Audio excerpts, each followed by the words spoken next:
Well, welcome everyone to our last session. You'll see that on screen you have myself, Eva D'Agostini, and my colleague from the Neufeld Institute, Lena Clugston. We are here on our own today because we did not realize there was a large meeting being held. So Cheryl, who has Tenasco White Duck, who has been with us the whole time, is not going to be able to be here today. So we will do our best to represent the material. I am a psychologist who works with young children, and again, we're just wrapping up a series of 8 presentations on how to interact with our very youngest children using a very much of a developmental attachment-based approach. And I'll just let Lena introduce herself briefly. Yes, hello everyone. Thank you for being here. And yes, I want to also echo Eva's sentiments that we will miss Cheryl, and we will do our best to bridge that gap. I am an early childhood educator who has been working with the Neufeld paradigm in childcare. Many of the pictures that I'm using in today's presentation will be from my work of 8 years in bringing an attachment-based, developmentally based program to childcare. And with that, Started. we shall start. I am going to share my screen. Just give me a moment. All right, there we go. So welcome everyone to session 8, Fostering Independence and Maturation. This is based on the Neufeld paradigm. And what we are going to be doing today is looking at these questions of independence and maturation through the lens of emotional development of the very young child, birth to 4 years. And this is just a brief outline of how today will unroll. We have had the welcome and announcements, and now we're going into the content today. Fostering Independence, a Developmental Framework. I am adding this photo in of my work at Bowdoin College Children's Center, who has been responsible for allowing us to use photos of the children in the classroom. I want to begin as usual with a nod, an acknowledgement to the seasons, and to take a moment just to connect with the cycles of nature that are reliable, universal, and that shape us all from the inside out. And to remember that we work within nature. Our presentation, again, emphasizes how there is a natural unfolding in childhood, in early childhood, and this is what we want to work in harmony with.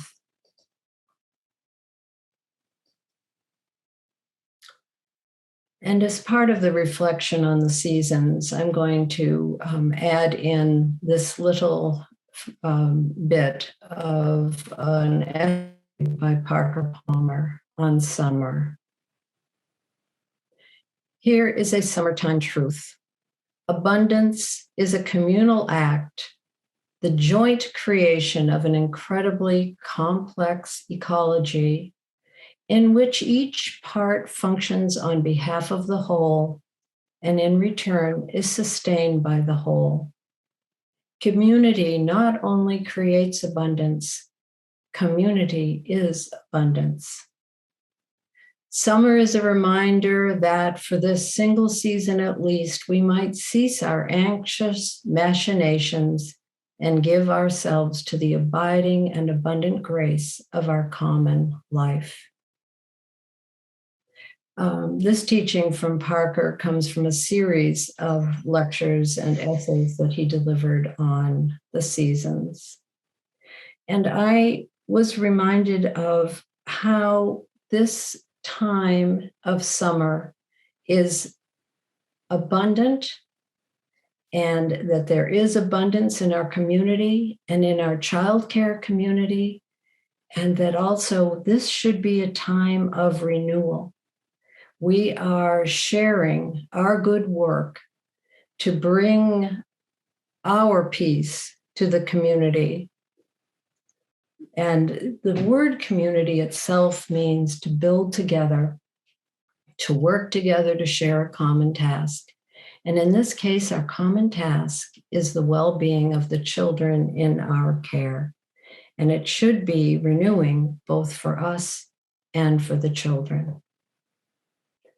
This is a reminder from the very first session that there is a metamorphosis that occurs in early childhood.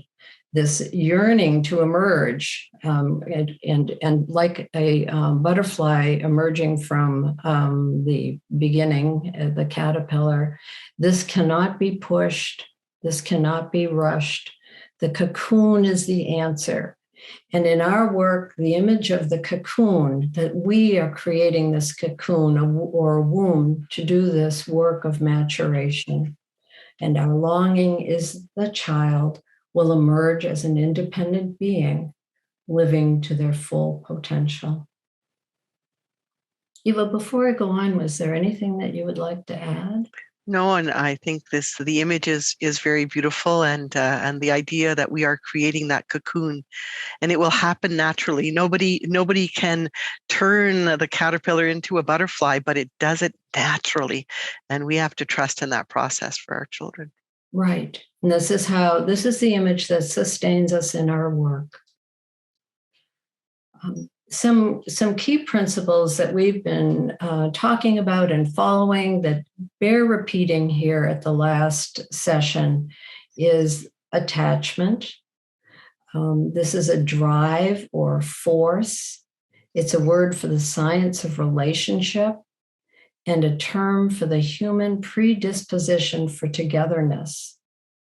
This is a drive or relationship characterized by the pursuit and preservation of proximity. And as we will see later on in the presentation, how we remain close to another is a complex and many-rooted, faceted experience. But in the very beginning, in the child, in infancy, it is mainly physical proximity. And again, we are working with nature. We are surrounding the child with our presence.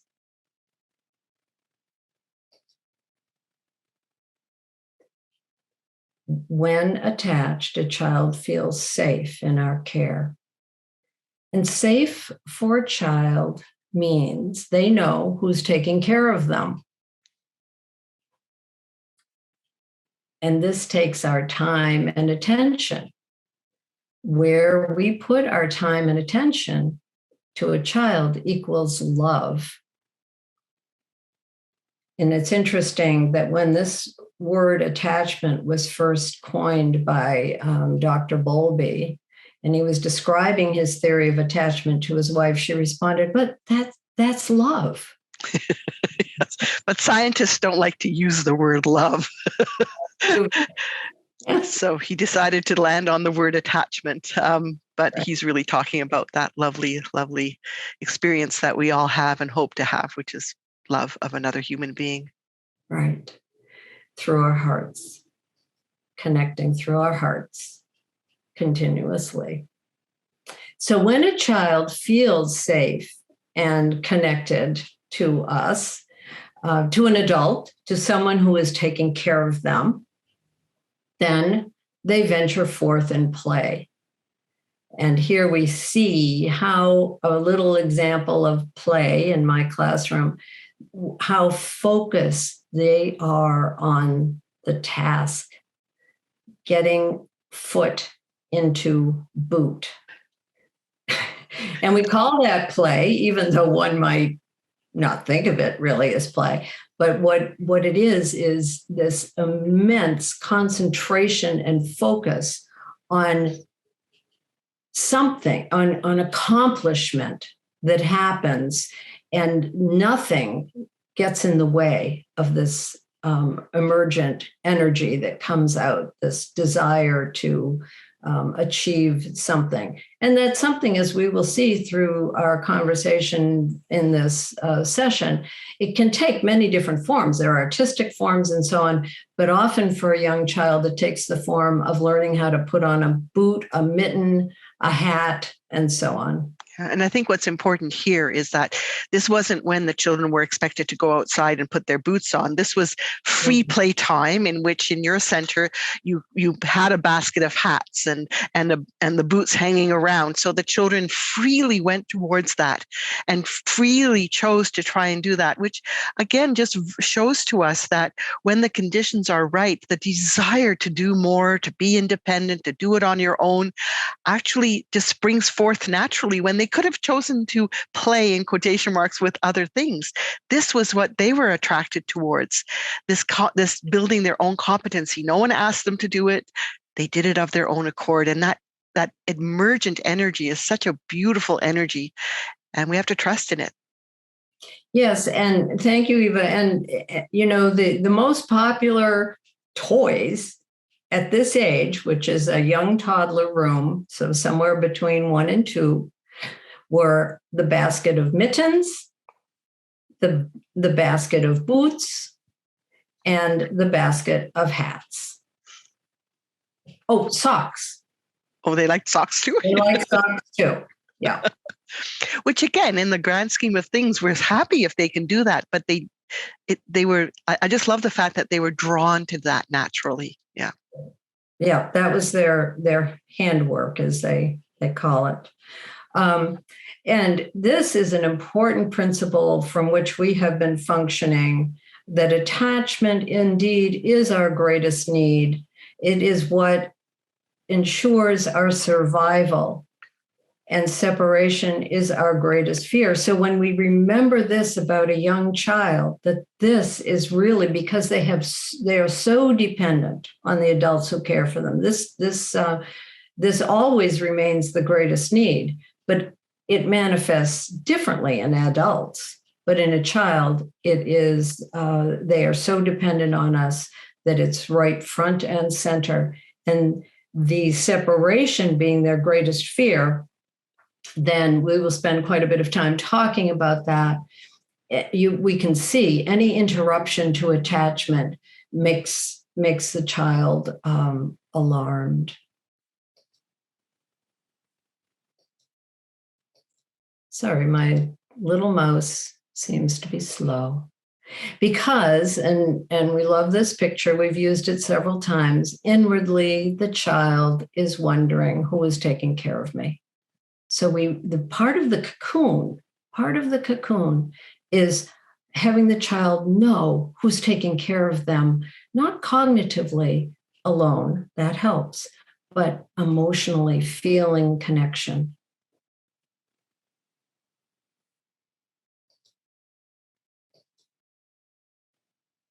So how do we get started on this attachment journey with the children in our care? We speak about building a village of attachment, the community that they come from, that was mentioned earlier, that we are part of their community, but their community is larger, and it includes relatives and friends and of their parents, many, many adults in that village of attachment. And it's important then also to realize with the child that when they come into our care, one of the ways that we can make them feel safe with us is by being in a nice, friendly relationship with someone they are already attached to. This gives the signal, this person is okay. I can trust Lena because my mother is speaking with her and it's warm and friendly. And part of the way that I was able to do this was by making a visit to the home, which was possible in my circumstance, having the child visit the classroom to become familiar while the parents stayed. And that happened sometimes during the summer when there were lots of children on vacation. It would be a different class of children, but it would be the room that this child would be coming to. And then we did assign a primary caregiver. Now, this did not mean that this was the only person caring for the child, because that, of course, is impossible. But it did mean that there was one person in particular that the parents knew to go to, who was keeping the overarching picture of that child's needs, communicating with the family, and so on and so forth. And in the very beginning of establishing relationship, we tried to keep the primary caregiver as the main caregiver for the child until they had built up a solid relationship with that person and could branch out and be familiar with some of the other people in the room, some of the other adults. Yes, and this of course is the ideal. Often there are challenges to that, and then we have to kind of backtrack with, again, creating that relationship with whoever the child is attached to, like the parent, and taking that time to allow the child to pass their attachment on to us. We call that word matchmaking. But it really, if we understand that children attach best through the people they're already attached to, and keep working on that. Yeah. Yes. Yeah. So you can imagine it being quite a ladder in the end, right? Mm-hmm. Yeah. Of people that they feel attached to. In one of our earlier sessions too, we have spoken of the birth to 7 personality profile, the profile of a young child, which is not really the same as they are not the same as adults. They are both joyful and curious and delightful, as well as impulsive and inconsiderate and needy. And they don't. One of the personality characteristics of this child, many of these characteristics are not in their control. So this is part of brain development, and we're going to look at that next. And this brain development actually also forms the core of the paradigm and how we look at the young child as not a little adult, but as somebody who is unique and is doing what nature intended as they develop their brain. And this is very important. In the very early years, and certainly just towards 7 years old, they are really the caterpillars still, right? They are still in that early stage. And the fact that they can't fly should not be held against them, right? Right. And even the characteristics like being impulsive, inconsiderate, and needy, we need to see that in the context of that's necessary for them to be able to then go into the cocoon and then finally to change over into that beautiful butterfly. But it's all part of the process, and it's there for a reason. And we're not going to hold it against them, right? This is often important, Eva, that it is there for a reason. We constantly say this, that we can trust this process. It is there for a reason, and to not hold it against them. Yes, indeed. But to work with it, because it should not be running the show. The adults will be running the show. Yeah. So here's the picture, and Eva, you want to speak to this? Yes, I mean this is just it. We the whole concept of brain development is very, very important for us to understand. And there's one particular part which we call the prefrontal cortex, which is there in the brain. It's already there. It has its space, but it hasn't yet connected. And when that part of the brain isn't connected, it's hard for the children to do some of the things that we wish they would be able to do, like to think of somebody else besides themselves when they're upset. When they're not upset, our little children are incredibly empathetic and caring. But as soon as something happens to them, now their only focus is on themselves. So there are many, when we look at their behavior, when we observe their behavior, we can say, well, how come they can't do this, or how come they can't do that? And again, most of you have some training in understanding that there are certain things that children can't do. But when we're looking even at their ability to get along with other children, to manage and to live with their emotions, which are very strong at this point in time, it's because the brain is just bit by bit starting to develop. And so it's just they can't be like us because that part of the brain isn't there. And we know that, it's interesting because we do know that from a body perspective. We would not expect a little 2-year-old or a 3-year-old to be able to do the same things as a 7 or 8-year-old. But sometimes we forget that that affects all of them as a human being, all of their interactions. But it's related, and we now know that. We know we can watch what's going on inside of the brain. It will come, but it does take a long time. And so that means that they are going to need a lot of support from us. Yes. And some of the things that we ask of children that are indicative of perhaps expectations that are not in line with their brain development, we ask children to share. We expect them to share. We expect them to take turns and things like this, which are really beyond when we say they are centered on themselves. That is how they're supposed to be, and it is very difficult for them to make the shift to thinking about others. But we have workarounds for this, so that sharing will happen and turn taking will happen. Or at least that every child will be able to have a turn, whether. Yes, and we make sure that every child has access to the toys that they wish to play with, but we're not going to, in the early stages, dwell too much on that the difficulty or the challenge that it is for a little child to actually do those things spontaneously. We're going to wait until they are ready to do them. And that whole brain development, I mean, the thing about it is that it's interesting because most cultures will make a difference. Will think in their minds that a 6, 7-year-old child is different from a preschooler. I don't know in everybody's circumstance, but there are many, many cultures in which they have little ceremonies for around 6, 7 years old, which recognizes that this brain, this part of the brain is now starting to kick in. They can think about somebody else. They can spontaneously do that. And so it's been there. It's known in many, many cultures for a long, long time. Now we can actually confirm that through the brain development. So we know we can see the brain, look inside of a functioning brain, and that part of the brain functions very differently in a 3 and 4-year-old than it would in a 7-year-old. But that's all part of development. It's not about learning. It's not about teaching. It's really about it happening, like all the pieces coming together. And we're going to talk about that in a moment, because there were 2 different theories about how the brain developed. And these theories lead us to very different ways of acting with our children.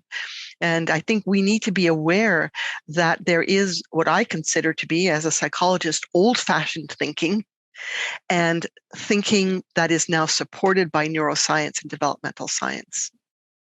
Yes.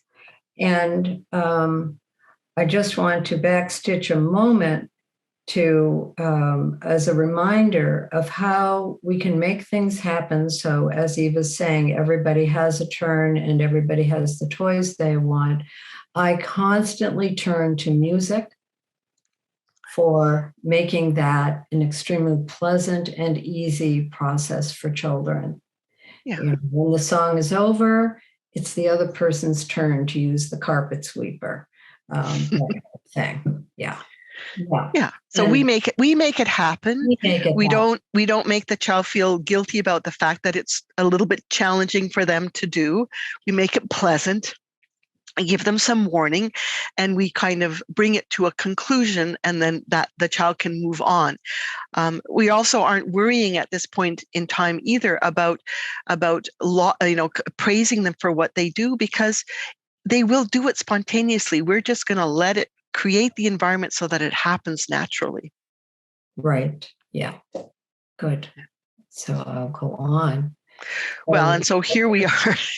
You want to talk about this? Yes, exactly. So we haven't really talked a lot. I mean, we have and we haven't. We've talked all the way through our sessions. For those of you that have been listening to all of our sessions, you know that we always talk. There's always a part in our session about how to interact with a child who is maybe having some challenges in acting in a way that is respectful or works with other children.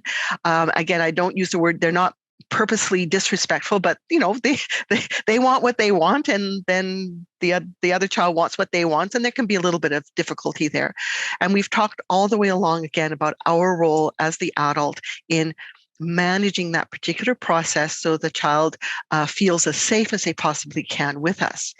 But we need to bring to the forefront a whole body of theory around human behavior that, as I say, is now really considered to be old-fashioned thinking, and it's called behaviorist theory. The behaviorists, I remember when I was being trained as a psychologist in the 1970s, we couldn't look inside of the brain, and the behaviorists basically said, well, since we can't look inside of the brain, let's just assume there is no brain, which is an odd thing to say, but they did. And let's just look at, well, how behavior changes. And then they proceeded to look at pigeons, which always amazes me. But the bottom line was, for some reason, they were sharing that, well, if we want to change a child's behavior, we just need to train them. So therefore, their thought was, well, the child is really just a little adult who hasn't had the proper training yet. They also said, well, if a child chooses to do something, so the behavior is on purpose, then we are going to let them know that that wasn't a good choice. And that reason that, once you understand what the reason is, that you will then choose to do the right thing. And we've all done a little bit of that. I mean, I truly remember, trying to explain to my 3-year-old daughter why she shouldn't run out onto the street. Luckily, a little part of me said, you know what, it doesn't matter if she's clever enough to tell me why she shouldn't run out onto the street. I'm never going to leave her alone on the side of the road, because I knew intuitively that she just couldn't do that. But the behaviorists just kept saying, well, just keep teaching them, give them a reward for when they do something well, reward her for staying on the side of the road, on the sidewalk, or give her, if she runs out onto the street, give her a timeout or a consequence so that she will learn that's the wrong thing to do.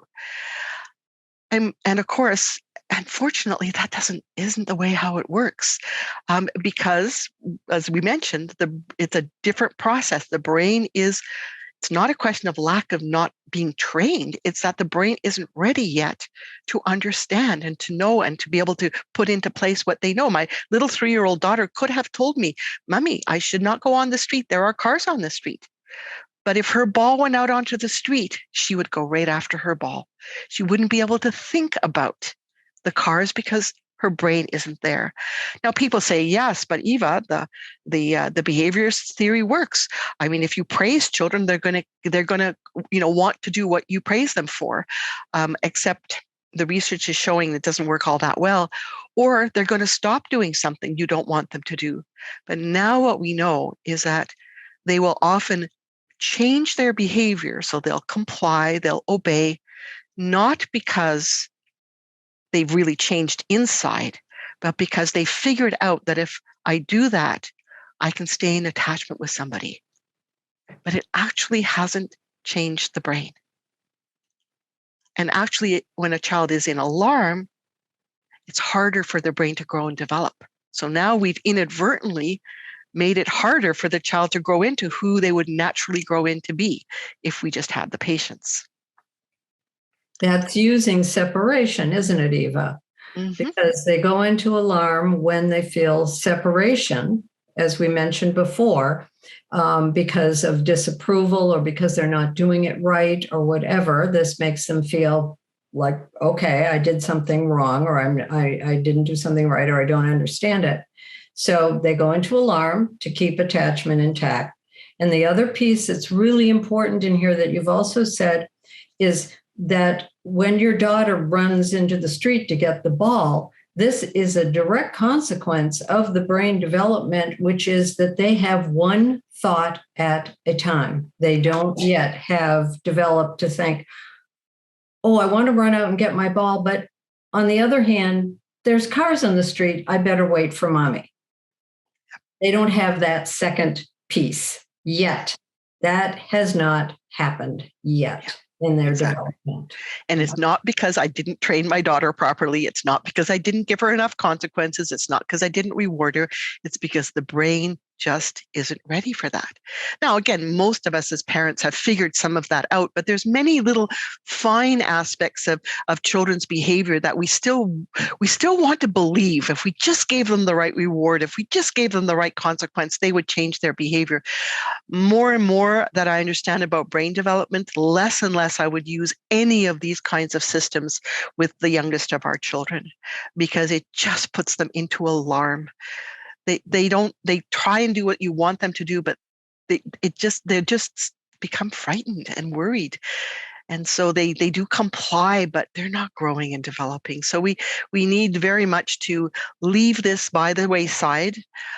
It can work once in a while in small doses with children, after the age of 7. You can occasionally use these interventions just, once in a while. But my experience, and I work in schools all the way up to adolescence, is even with older children, I very rarely, as a school psychologist, recommended a reward system or a timeout or a consequence to change the child's behavior. To manage the situation, yes, but they don't really change a child's behavior. Yeah. Yes. And it may actually, as you said, even make matters worse, because their reason is not yet developed. The brain hasn't gotten there yet. Just think of their little bodies. And I love what you said earlier, Eva. We don't expect them to be able to ride a bike or walk up a mountain or all these things, but yet we expect something else of them that is equally immature. Yeah. Yeah, they are not little adults. No. Yeah. We want to try just to not provoke them and push their buttons and bring up their alarm. Yeah. So I'm going to go on. Oh. Yes, and I'm just going to add, for those of you that are wondering, oh my goodness, if we can't use these things, what can we do? We will share with you, if you haven't already heard some of these things, you're going to hear again. We will share with you again how we as the adults work with the immaturity that can cause problems. We'll share with you how to work with it. But these are not ways that really, at least in my mind, and from what the research is showing us, these are not ways that will really make a difference. Yes. So here, perhaps you would like to speak to this as well, Eva. Yeah. So now we switch to the other perspective, which basically says, all right, so let's really look at who these children are in front of us. And the developmental theory basically says, oh, well, let's honor where the child's brain is at. Mm-hmm. Let's honor the fact that in a very young brain, because the gray matter, that prefrontal cortex isn't yet connected, that they are primarily people of instinct and emotion. Humans of instinct. We all are. And we all are actually primarily instinct and emotion, but we have a part of our brain that can help us to manage the raw energy of instinct and emotion, which, by the way, are there for a very good reason. Again, go back to some of our other recordings where we talk about the importance of frustration and the importance of alarm. These are important emotions. But for these children, from the developmental perspective, we say it's there in a very raw, powerful state. We know that when they act on their emotions or when they act on their instinct, they're not yet ready to manage that strong force that is within them. And we honor and respect the time that it takes for this very complex brain that we have to work all together, to wire itself together. And it doesn't happen until 6 to 7 years old, when it's starting bit by bit to have some impact on as I say, the strong and powerful instincts and emotions. Again, for those of you that are good observers of children, and again, many of you have seen these things, maybe haven't talked about them, but if you watch a 7-year-old child on the sidewalk playing with their ball, and when that ball goes out onto the street, most of them will stop at the edge of the sidewalk and then start to vibrate, because part of them wants to run after the ball, but then part of them, and they remember they have to look. Some of, not every 7-year-old will do that all the time, but for the most part. And then we go, oh, okay, now that part of the brain has kicked in. And so we wait for that to happen. We give that the space. We don't rush it because it's complex. We can't make it happen. We just have to honor it. It's like growing a plant. I can't make the tomato plant produce a tomato, but I can say, oh, look at the yellow flowers. Oh, look at the tiny little green tomato. And have faith in the fact that eventually it will turn into a beautiful, from a spiky yellow flower to a green hard ball to a beautiful soft red fruit. And that's what the developmental theory says, is have patience and understanding of what we now know about how the brain develops.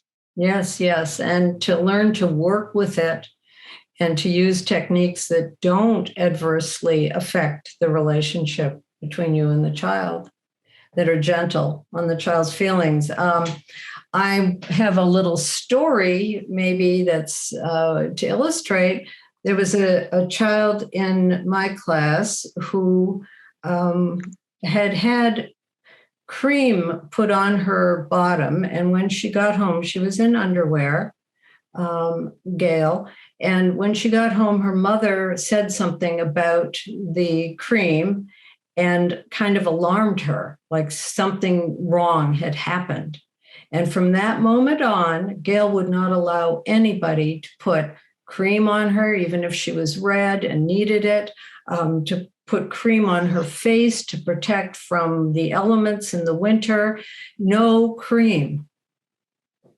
And of course, there was a huge appeal to reason. Now, come on, honey. Mm-hmm. This will feel better. This will heal. We need to do this so you don't get burned with the wind, a little Vaseline on the cheeks when it's sub-zero Fahrenheit. And nothing worked. Now, I wasn't a very active participant in this because I wasn't her primary caregiver, but the summer of COVID, I had her in my care quite a bit. And I thought, she's about to go into preschool. She's a big girl. And I talked to her in a completely different way. I talked to her about finding her courage and how my daughter had to have cream put on her face when she was in a bike accident, and how I let her do it herself. And to find the courage. And I kind of went with where her emotion was, which was extreme alarm, and put it into her hands and said, when this happens, because with a cut, nothing, we couldn't touch it. We couldn't put a Band-Aid on. We could do nothing. Said, when something happens, here's a little bowl. I'm leaving it in the room. Here's a little cloth, and we'll get you water, and then you wash it. And then you put some cream on it if that's what's needed. Oh, but eventually that, where she could be in control. So this was like a trying to heal something that was already alarming by providing what she needed, moving in that direction with her and letting her do it. And her mother was so grateful to me. She wrote me several times, you helped Grace find her courage. Yeah. Oh, yeah. And again, that's why we say children will grow out of most behavior problems, bit by bit. Now, again, some of our children come to us with huge challenges, with many, many other factors that are affecting their development. And I think this is the important thing as well, because when we talk about, especially Dr. Neufeld's developmental theory, we're going over and beyond kind of the ages and stages. And again, those are perfectly normal. We know that at certain ages, these things are likely to happen. And, general other things will happen. Language will come, ability to do fine motor things will come naturally with certain ages. But from a developmental theory perspective, we also understand that for some children that will come sooner, and for other children, it will come later. And for some children, if they've lived a particularly challenging situation, especially in terms of their emotions and emotional control, that it will come much later. But the thing about it is, if we have faith in the process, you had faith that that little girl was going to be able to manage this situation, which she's going to have to face for most of her life, figuring out how to get cream on.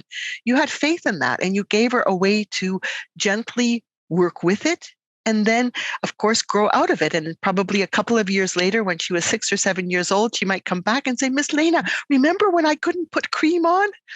Oh, and now at 7 years old, she could override her alarm. But at 4 years old, she couldn't override it. You had to help her with it.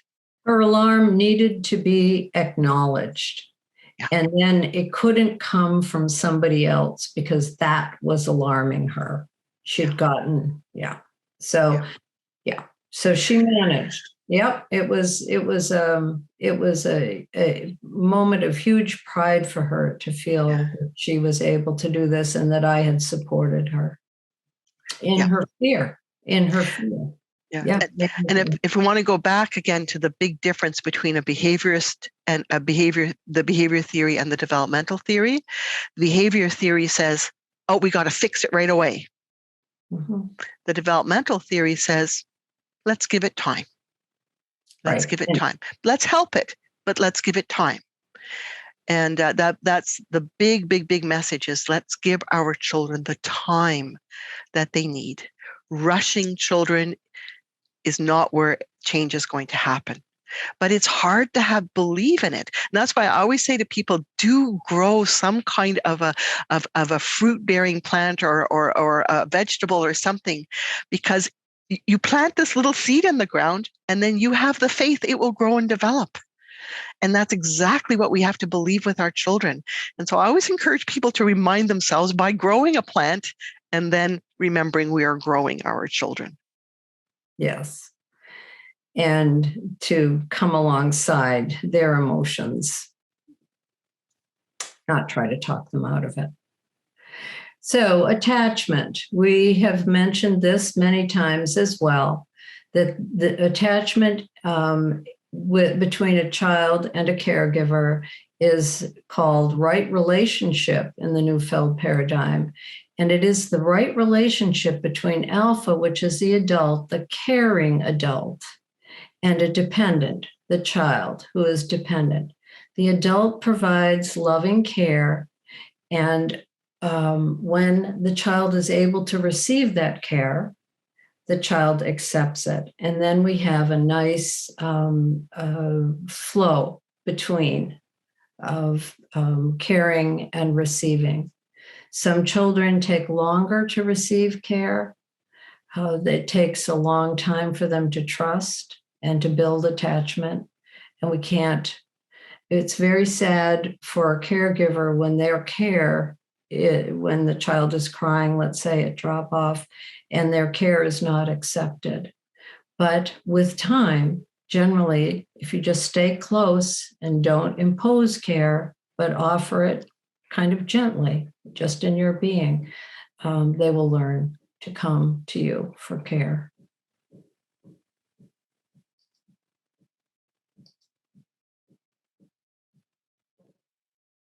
So we've been talking a lot about working with nature, and Eva's brought up the fruit and the plant's development. And so we thought we would use the words, be a gardener. Take pleasure in being together is our goal. This kind of work should be renewing for both the child and the adult.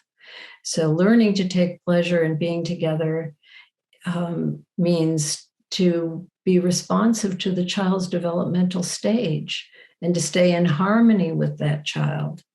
Going back to Gail, we could have forced cream on her. You have to do this. And instead we found another way that honored her feelings. And then we're taking care to develop deep roots of attachment. Then putting on the deep watering. I was recently with my sister who had put in a few plants, and she was she's a gardener, but she hasn't studied it much, and so she was out there in her garden with a watering can with these new plants. And I said, Marnie, if we bring the hose over and do a deep soak, then you can go 2 or 3 days without watering, because she was complaining about having to water every day.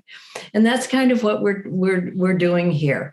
We want those roots to develop. We're going to do a deep soak of our understanding, our harmony with the child, and creating spaces that are safe and responsive to their developmental needs. Have Yeah. faith in the process of growth. Yeah. And you can't often see the roots. I tell the story about two plants that I had, a geranium that wasn't flowering for me and an azalea that I got from a florist that had beautiful flowers on it. I went away for 4 days and my geranium produced a flower and my azalea died. And I think I was talking to Dr. Neufeld at the time and I said, why did that happen? He said, well, all summer your geranium was growing the roots, so that when it got into a moment of kind of crisis without enough water, it was still able to go and find the little bits of water that were in the pot. And it also decided, well, now is the time to produce a flower to get some seeds so that I can stay alive. Well, what had happened with the azalea is someone had given it fertilizer to produce flowers. And he said, but if you check underneath, there's not a lot of roots. Right. So being a gardener means, is believing and trusting that my geranium was growing the roots it needed to survive the long term. And so Dr. Neufeld's whole theory is based on what he calls the roots of attachment. And we're going to take a look at those. Yeah. And we've presented this as well. And with our Dr. Neufeld's basic perspective is that it takes about 6 years for attachment to become mature between a child and the adults who are caring for that child.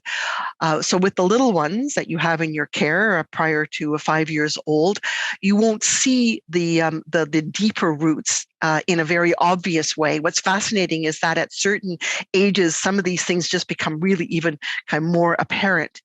But every one of these roots of attachment is present in all of our relationships. As Lena mentioned, with our little babies, their first level of attachment is through the senses. They want to be with us. They want to see us. They want us to touch them.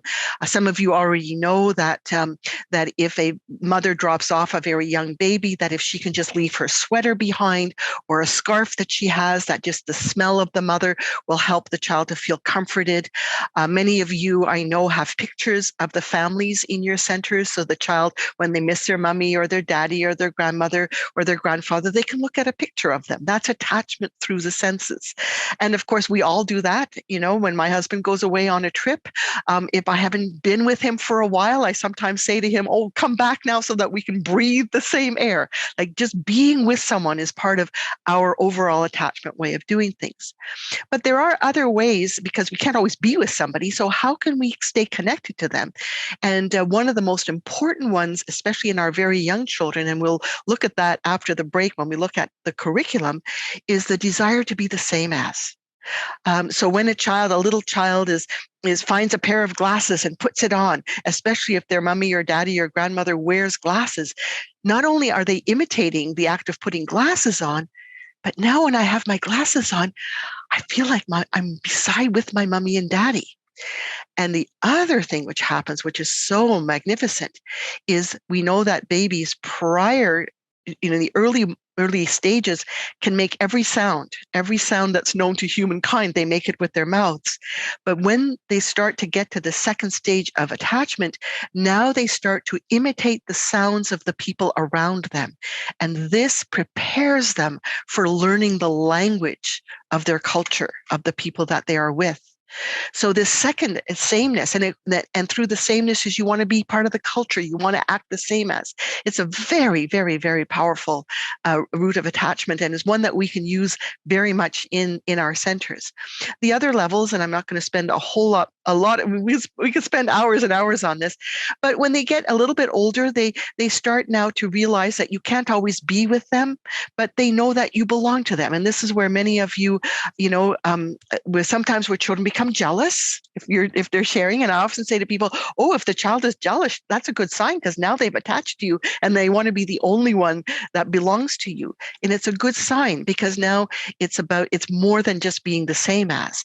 Luckily, by around 3 to 4 years old, they start to have a sense of being special to you. This is where very often we can say, especially in our own families, I remember saying that to my daughter, oh, you're going to be the best big sister he's ever had. I'm going to be a big sister, she said. And now it was easier for her to share her parents with her brother.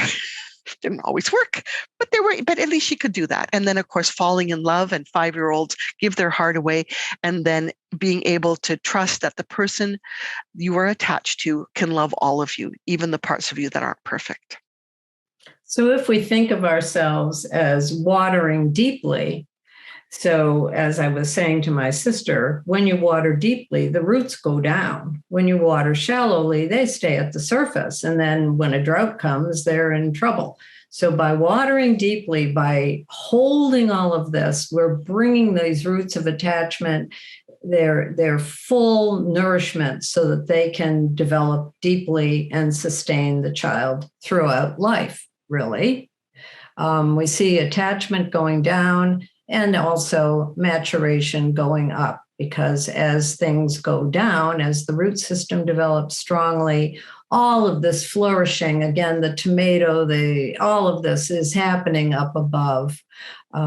So the deeper the attachment as the children get older and develop more roots, as Eva was saying, one a year, about more or less, then the less intense will the separation alarm be.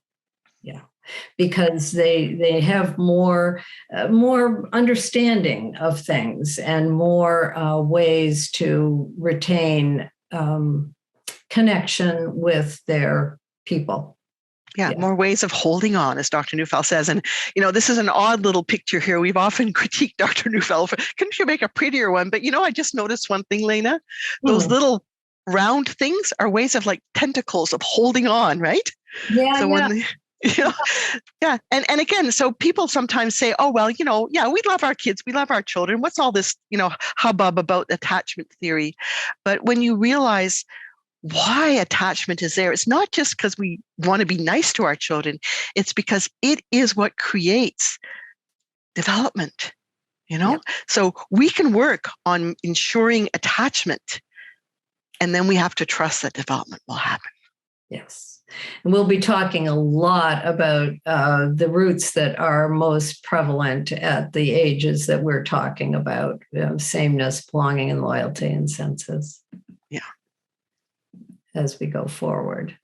So again, taking pleasure in being together, establishing the mood of the classroom and the tone. So it's really important to remember that the pace of childhood is slow. So their brains are so open. They've just come, into life. They don't understand how it works. So they're very slowly figuring this out. And they're very much in the present. So the example I'd like to give is sometimes when we would be having lunch and a carrot would fall on the floor, let us say, it would be my impulse to say, oh, never mind, we'll sweep it up later. That 2-year-old or 3-year-old is leaning over to get that. This is the perfect example of one thought at a time. They had a carrot, the carrot fell, they'd pick up the carrot, and then they put it in the compost bowl, let us say, or something, whatever your philosophy is about the floor. But they can't be moved to wait. That holds no relevance to the young brain. So given that everything is very slow and we're kind of walking through this sea of present, being in the present, and kind of holding things carefully and giving the child time to observe and time to imitate and time to understand, the days should flow as gently as possible with as much form and order and predictability, a daily form and predictability, weekly, a seasonal rhythm. This is the kind of thing that when the classroom is ordered in this way, the anxiety of the child is really, really reduced. They know exactly where things are. They know exactly what's happening next because it's routine. After, and when you can use a song to introduce the next thing, it keeps the mood very, very gentle. I keep calm and carry on. Yeah. Yeah. We Go slow, go slow and, down, take the and time, walk slowly with the children carrying that bucket, right? yeah, That's the moment. That's what's happening in the moment. There's no rush to get the bucket to where it needs to go. It's all about carrying the bucket, right? and I would take the time when a child came in the beginning of the year and we were in a new room, and even with an infant, I would show them where their diaper cubby was. I'd carry them around the room. This is where your bottles are, and this is where your coat is. And every time we changed rooms, we went through that process with the children so that they were oriented to the room. They knew where their things were. They then didn't have to worry. This is where your lunchbox is. We'll see later what your parents packed for your lunch.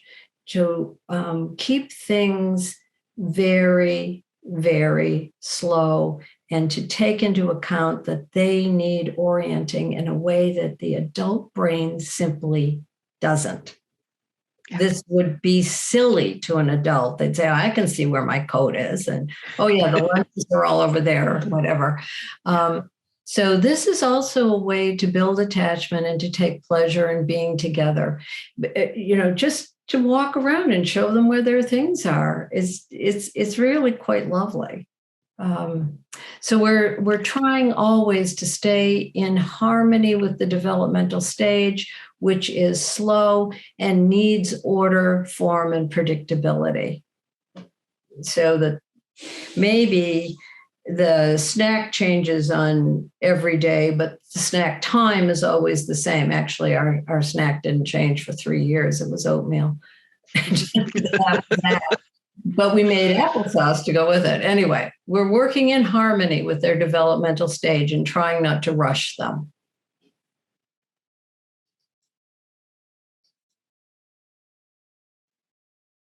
And then keeping in the lead. What do we mean by that?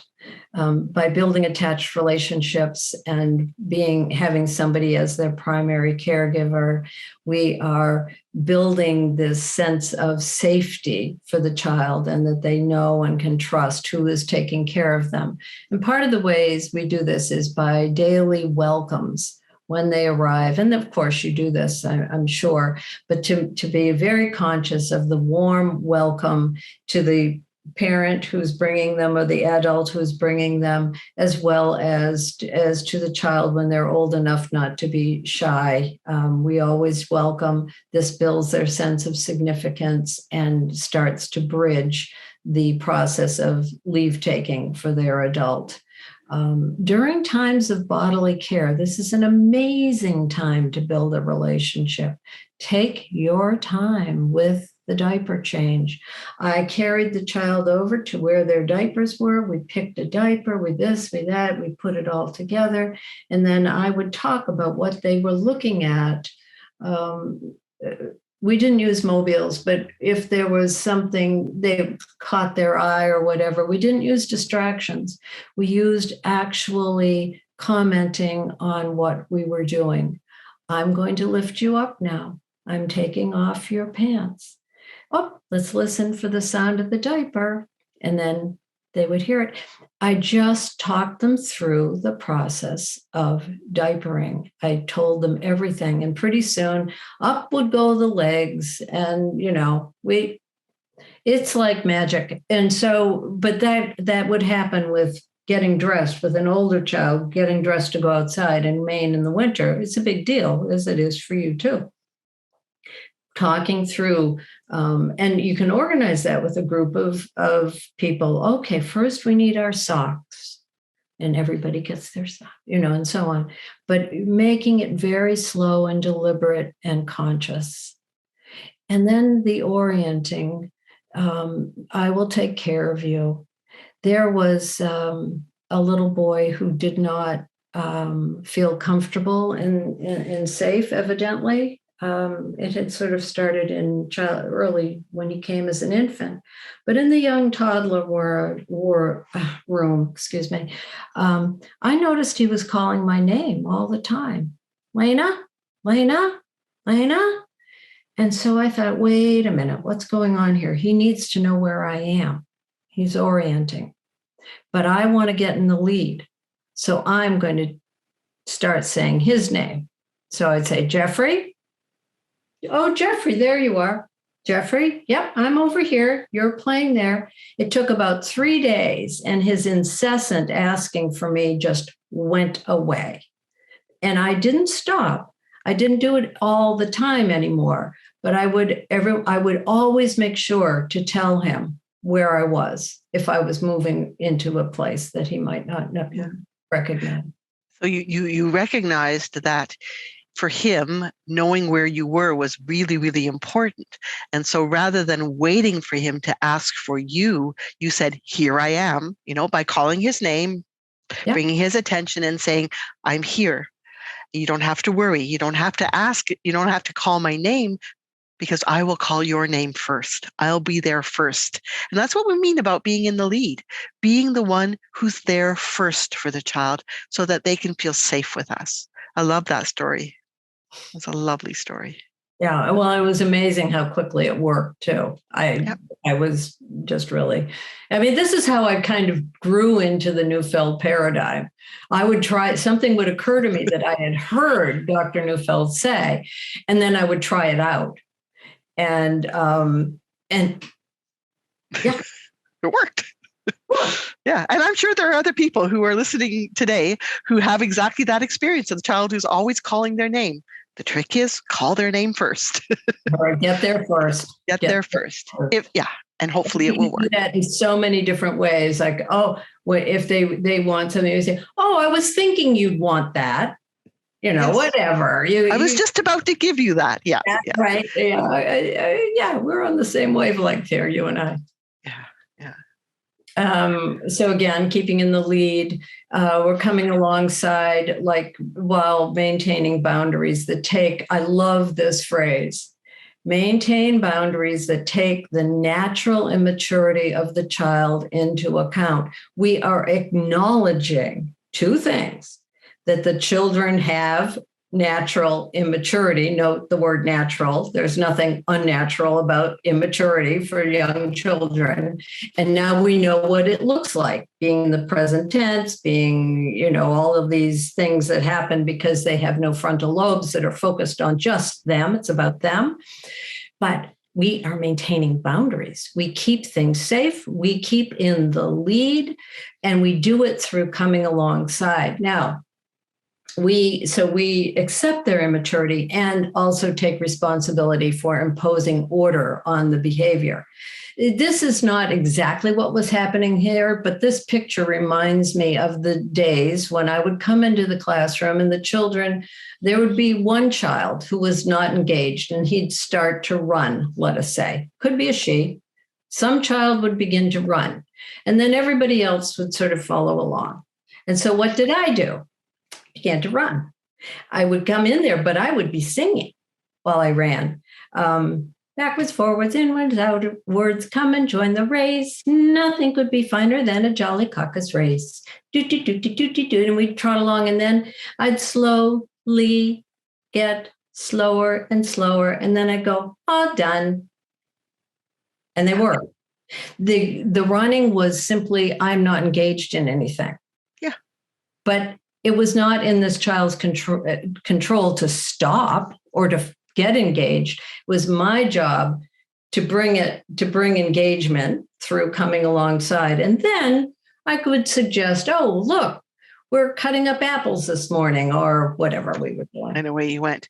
Another thought that occurred to me, and probably this is so simplistic, but if two little ones are having a difficulty beside each other, finding another space for one to sit or the other to sit. I think you mentioned one time of having a child sit right opposite you so they could see you. So we look at the environment, we say, they're always getting in trouble over here. What can I do differently so that they no longer get into trouble there?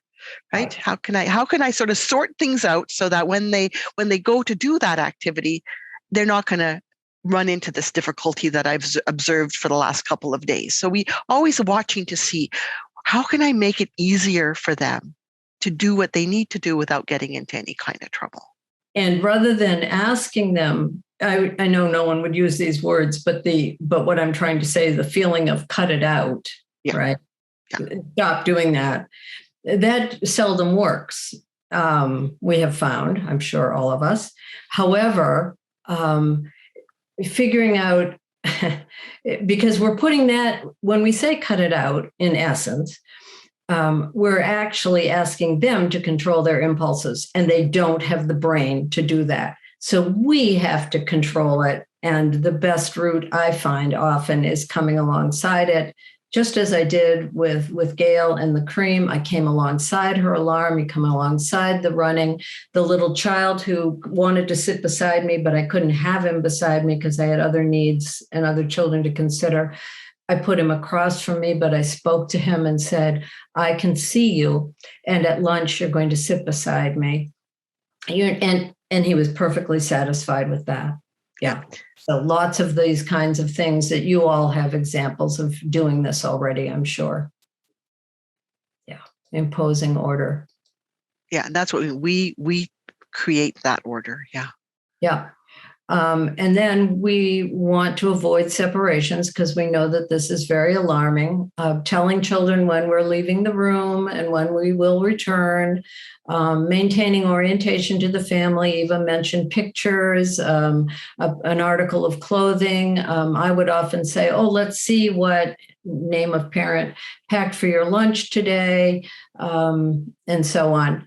And then we want to talk about the kinds of discipline that does not divide or cause. By that we mean discipline that does not divide. By that we mean that the child feels separate from us because we've disapproved of them or they've done something wrong.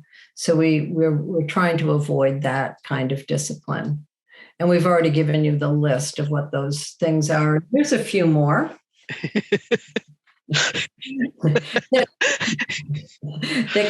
Eva likes my cat picture, which can be inadvertent and causing a separation alarm. The disapproval, a warning look or a warning tone of voice. This cuts a child to the quick because remember, attachment is their greatest need. They want to know who's taking care of them. And if you're disapproving, bam, and they're no longer sure that you still love them. Yeah. Doesn't mean that once in a while you can't do it, especially if it's something serious, but we have to be careful. And my heart goes out to those little ones and maybe not so little ones, the older ones who just about every time they look at an adult face, the person's not happy with them because they're immature, because, like that little one, I'm sure that probably, frequently that would be the same child who would be running. Right. So it's because there's other stuff going on underneath that running. The running isn't just happening. The child hasn't lain awake in the morning and say, oh, I'm going to make Miss Lena really unhappy because when she comes in the room, I'm going to start running. I mean, they're not doing it on purpose at all. But there's something going on inside of the child that kind of winds them up so that running feels like the right thing to do. So if day after day after day, you would come in and then look at that child with cut it out, stop it, that's enough, that child would even make things worse, right? So we have to find a balance between doing sometimes what we have to do as adults, which is that's enough, stop, and reminding ourselves that doing it too often actually will make it worse. Yes. And the phrase I like to use that is my alternative phrase to cut it out is to look at the child and say, here we are. Here we are. Because it's bringing everything right into the present. And I'd still do the running thing, but other times when there's something going on, I might say, here we are, come back to me, come back to me. even just again, and each one of us, each person has to find what authentically works for them. But again, one of the schools that I work with for slightly older children has said they have now started practicing every time they see the child, rather than saying, how are you? Or, even if they just say, I'm so happy to see you. I'm glad you're here today. Oh, I was looking for you. Anything that every time their eyes would light up, and it had nothing to, there was no response required of the child, but clear delight in the child's presence. So, and I always say to teachers in training, watch the child's eyes and wait until they look up. And when they look up at you, our eyes need to be warm. Some of our children, as I say, don't get the warm eyes because by the time they pay attention to us, we are feeling like this cat. So to be so aware of how we look to the child, not what's in our hearts, but how we look to the child. Because remember, attachment is through the senses. Even trying to teach a lesson, I watched a wonderful kindergarten teacher. Every child in his classroom was madly in love with him. They wanted to obey for him, but of course they were young and immature. And he would intervene with them beautifully, always with great gentleness, and do whatever had to be done. Oh, honey, you come over here, or you go over there. But beautiful. No, there was no. Wasn't disapproval. He was just doing what he had to do to maintain order with 20 little squirrely children. But then he started to talk to them about what they shouldn't. Now, remember, I've told you, use your quiet voice. I told you you have to keep your hands to yourself. And I watched the children that just looked up. They couldn't hear a word he was saying. They just wanted to know, do you still love me? And I said to him, you must be exhausted at the end of the day because you're explaining and explaining. And he says, yes, I'm quite exhausted. I said, you don't need to explain every single time. Once in a while, you explain why you're doing what you're doing. Most of the time, just do what you do. Don't try and teach the lesson. It's too much for these little ones. Right. And just to briefly say that even taking something away, how we do that, there are times when we do need to take away something because it's being harmful to somebody else, or dangerous. But it's more how we do it, and not as a consequence, but sort of like, oh, you have lots of hits in you today. Those blocks aren't for hitting. I'm going to help you. There's a script. There's a whole approach. So we're not advocating not intervening. We're just advocating how to intervene without causing the child alarm and fear of separation, because the child may deny or lie to avoid being in trouble, certainly will become scared and frustrated. Yeah. So no, they can't have that block, but we're not taking it away either to change their behavior. We're taking it away to keep them safe, keep the other children safe. And we all as adults have to do that with all of our children. We've had to say, no, you can't have candy before you have supper. We're not being mean. We're just saying this is not healthy for you. So if we use that attitude, I'm doing this because it's better if I do. And so this is, again, staying in the lead, putting in a boundary. We absolutely need to do that as adults. We can't let our children do whatever they want, but we're not doing it to change their behavior. We're doing it to create the environment in which they can function the best. And they feel safer too, knowing that we are in charge, and not in a punishing way, but just as because they don't know what's going on. Yeah. Right. Okay. So again, these are the words again, coming alongside to reduce separation alarm, reducing frustration by saying a script, something is not working for you. We also like to normalize behavior that, it's biting time for so-and-so, and we're going to have a little quiet time over here, because you learn when children are really falling apart, what time of day they fall apart, or if they haven't eaten, or if they're tired.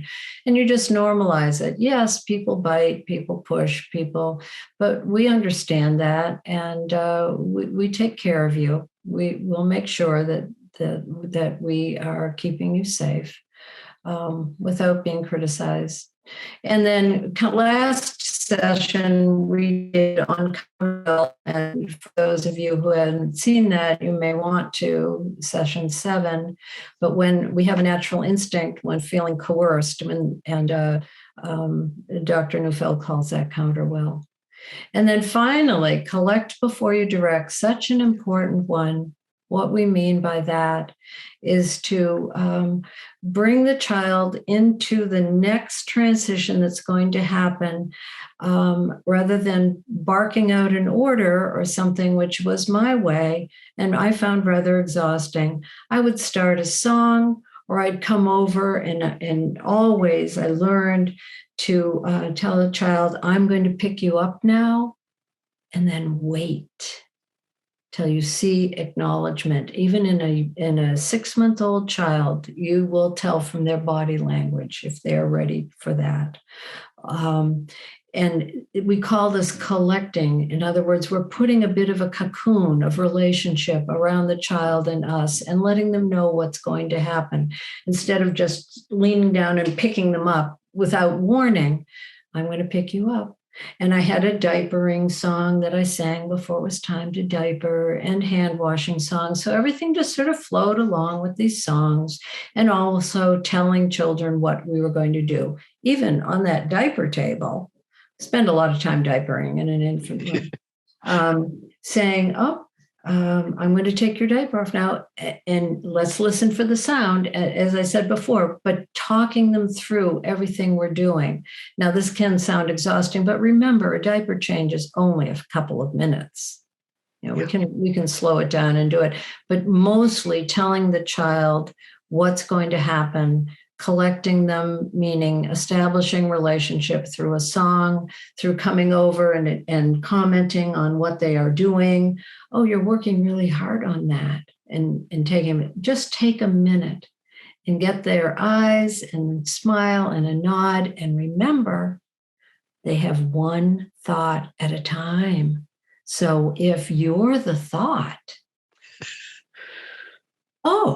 the other thing goes away. Now, this is not always easy to do, but it is true that what we're trying to do when we have to interrupt play or something like this, some activity, is to bring them into our orb rather than abruptly cutting them off from play. My mother always said, don't interrupt play. And of course we have to. But how we do it is the way. Yeah. And collect before you direct, my goodness. When you start practicing that, and as you say, taking that moment to wait, calling the child's name gently, waiting till they turn and look at you, then giving a nod and a smile. So there's a few little steps. Just looking at you isn't going to be enough. And some children won't look at you. Some of them will just do the little eye thing. And that's fine. Now they're paying attention. Now they've noticed that you're there. Now you want to get a little smile. You're really working hard at the blocks or whatever it is, some little comment on what they're doing. And now they're smiling and nodding. And in that moment, they're thinking about you when you're wondering what you're going to say next. And then it's so easy for you to say, let's put the blocks away, because now they're, as Lena, as you said, they're focused on you. Okay. And it'll happen naturally, because children want to please the person to whom they're attached, but you only become attached through this process of collecting. We're hoping that those of you that are listening to what we've been saying over these few weeks, you'll just try one little thing out once in a while until it starts to become a habit. And I think again, yeah. And I'm sorry, Eva, you were not. No, that's fine. Yeah. Well, and I just wanted to point out what could divide means here. If something has happened where you felt that you've had to step into a situation and perhaps some feelings were hurt, or a child was sensitive and worried about whether or not you still like them, this is the moment to bridge and just say, I'm looking forward to having lunch with you, or I am looking forward to reading the book with you. I'm looking forward to putting you down for your nap. So any feeling they might have of hesitation, did I do wrong? You bridge immediately with the next time when you're going to be in relationship with them, that how much you're looking forward to that, so they don't worry. Yeah. They need to know that we will be there for them. Yeah. So taking pleasure in being together, we have to adjust our expectations to the brain development we now know is going on, one thought at a time. egocentric, no impulse control, no consideration for others, or only consideration for others. We need to be in charge in that very calm and gentle way, but in charge. We understand that emotion is at the root of problem behavior. This isn't cognitive. This is impulses and instincts and emotions. I love this one. Don't combat emotion with reason. No, this is the teaching a lesson. No, I told you that would happen, or something, or in the case of Gail with the cream, her mother and others had explained to her how much she had to have this cream. It was necessary, and it was going to do all these wonderful things for her. That was reason. Her emotion was, I got in trouble over cream, and I'm still not over it. Okay. Maturation takes care of immaturity. Yes, obvious. We are going to wait for maturation. We're going to wait for that butterfly to emerge. And most importantly, and Eva has already said this, but it bears repeating, behavior is not on purpose at this age. They know better often than they can act, but those impulses and those emotions are stronger, and they don't have control over it. So we want to protect the relationship with bridging, and we want to move into the play mode, such as I did with the running. I took the situation and I played with it. And they love play. This works every time. I don't mean silliness. I mean controlled play. Having fun with them, having fun, enjoying it, bringing the smile to our eyes in a situation in which we would be tempted to kind of make them do something. I don't know what exactly was happening in this picture, but many times you can say, let's walk as quietly as mice over to the table. All of a sudden they become little mice, and they're so busy walking over to the table, they don't even remember that they didn't want to go to the table. And then whatever you have at the table hopefully is a pleasant thing for them. Yeah. Well, we are now at break time. Yeah. And we'll take 15 minutes. Yes. I did want to just share one little thought, because Cheryl unfortunately cannot be with us today. And as we were going through this material with her, she did have one sort of response to the material. She had many responses, and I wish she could have been here to share her thoughts and her experiences and her analysis of how this ties in with much of the richness that she brings to the situation. But what struck me the most, and it really resonated with me, was she said, what you're saying is we need to be very, very careful to protect the spirit of our children. Mm-hmm. And that's exactly it, to protect that little fragile, vulnerable, beautiful spirit. And so we're hoping that our words are bringing that to your minds as well. So we'll take a 15-minute break. Yeah. And then we will... Do you have the time, Eva, that we should return? Yes, at 2:45, 2:45. Right. And I'm going to pause the recording. Okay, let me move on. Yeah.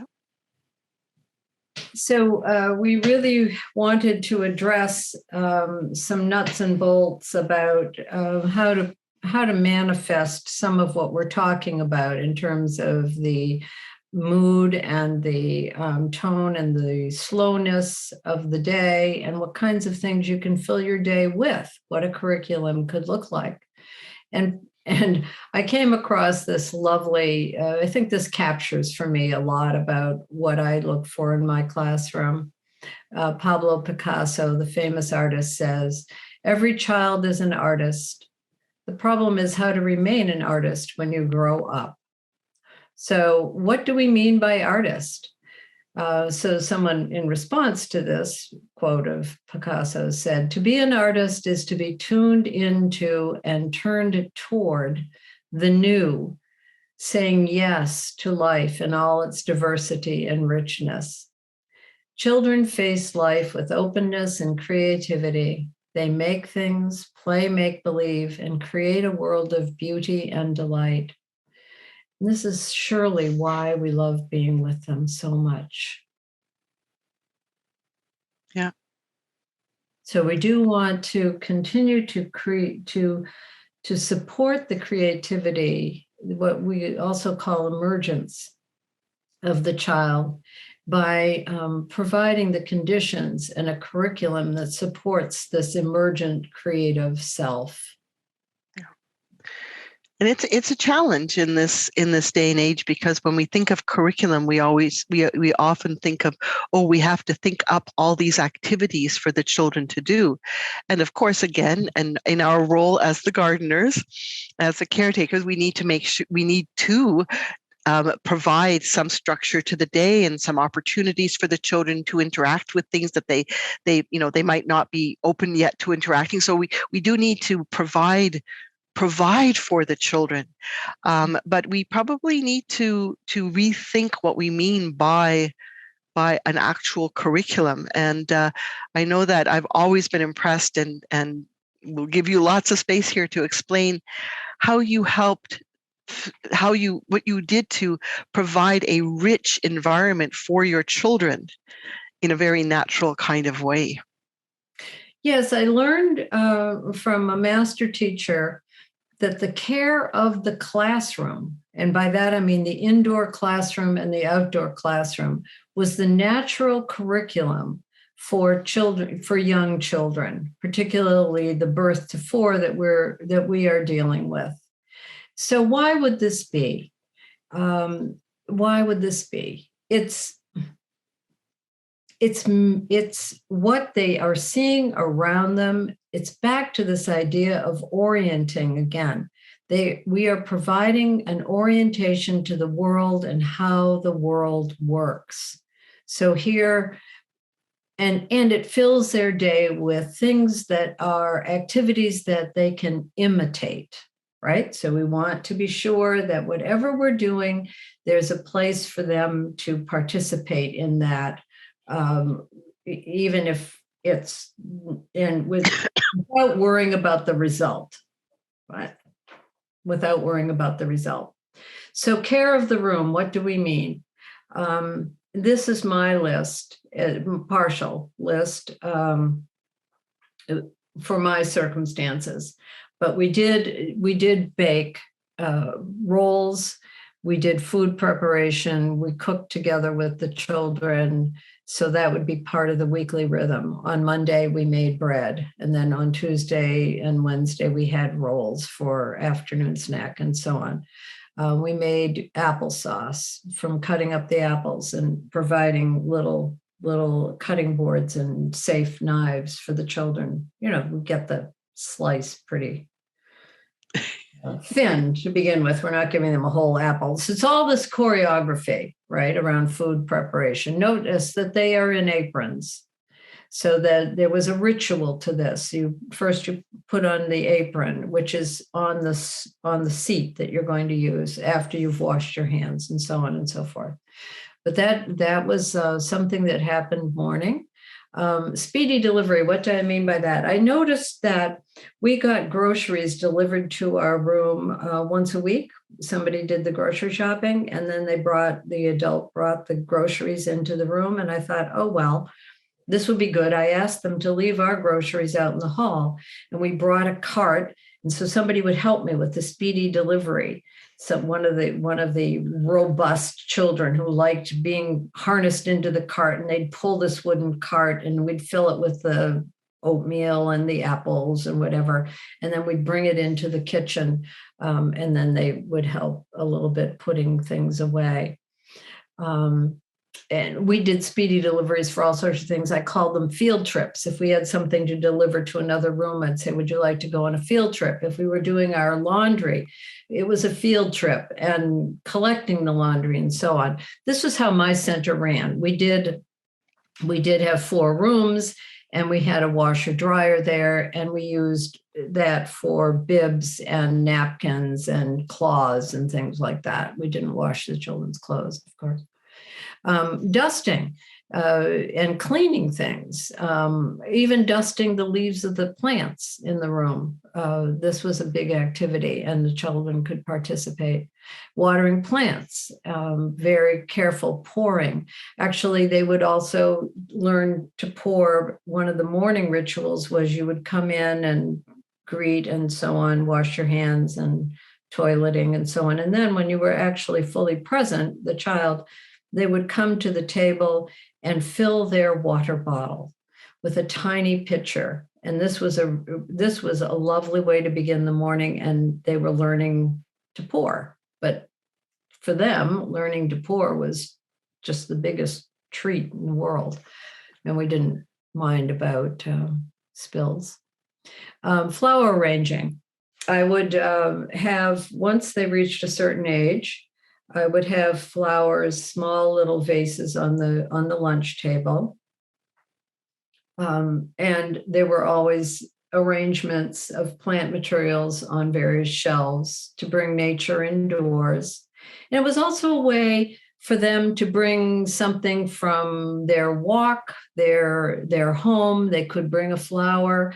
I would also have things there that they could choose. If they brought flowers from home, we made a special family bouquet, and certain children would have brought their things. We didn't make a big deal out of it. You didn't have to do this. But if they happened to have a garden that had produced something of interest, we'd make a family bouquet and put that in the diaper room or the toilet room, whatever.